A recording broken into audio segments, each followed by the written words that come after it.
Hello guys! For today's video, in a reflective mode naman kita.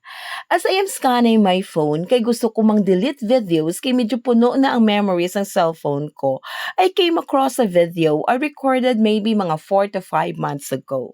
As I am watching it, there were reflections and things I realized. I came to realize that sugarcane fields in Negros Occidental is more than just a sugarcane field. It is a field of dreams and hopes.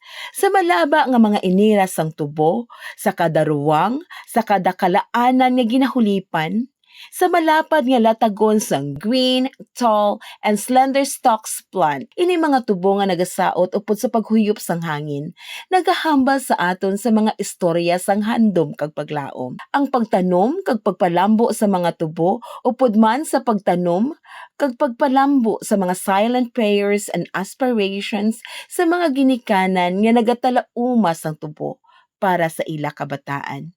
Nakuntani, makatpatubas man sila sa manami nga basdamlag.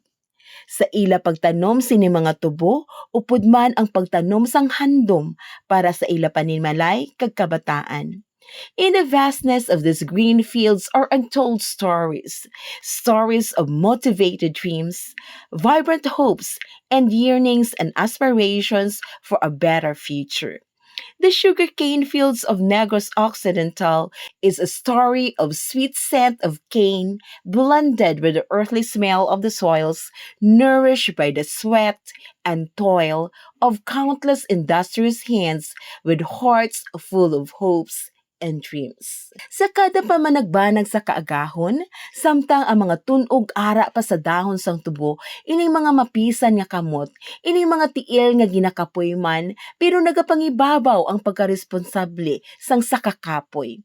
Ining mga mata kaguya nga puno sang determinasyon nga sa kada hagbas sang espading, sa kada handos sang tama, sa kada sudsud sang guna, kag sa kada hampas sang sadol, puno sang determinasyon nga may paglaom nga nagahulat ang reward sang ila kinabudlayan.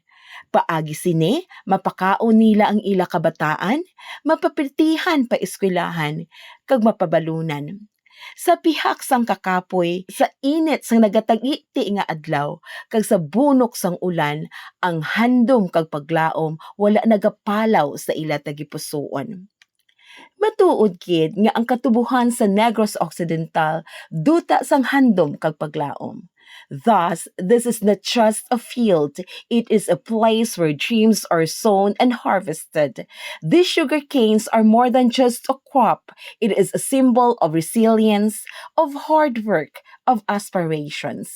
Ini mga sakripisyo sang ginikanan, nasaksihan sang kabataan, sining mga mamumugon sang kampo. Ila nakitaan ang mga balhas kag pagpangabudlay sang ila ginikanan. Gani that responsible children carry with them the lessons of perseverance, determination, and hope.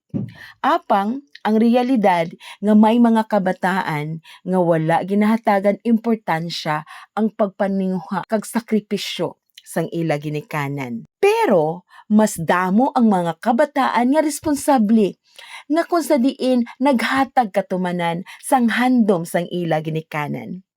Our applause and appreciation. Ining talamnan sang tubo are testament to the power of dreams, the strength of human spirit, and the unyielding hope that through hard work, anything is possible. Ining katubuhan, nagdihon sa mga nanging teachers, policemen, professionals in commerce, in information technology, in medicines, kag sa lain-lain pa nga field nga kundiin ginpili nila who drive progress. The humble sugarcane fields are fertile ground from which countless futures have sprung, shaped by the hard work and perseverance of those who know the value of every drop of sweat, every moment of sacrifice. Ganit sa mga kabataan, sa mga mamumugon, let us not limit our dreams, nor those of our parents who have given so much in the hopes that we might achieve what they could only envision. Let us not underestimate the power of dreams cultivated in these fields. For with determination a clear vision, and the guidance of God, there is no dream too great, no aspiration too lofty to be realized. Tungod nga ang katubuhan sa Negros Occidental, duta sang handom kag paglaom. This is Rain's Chronicle. Until next time, bye!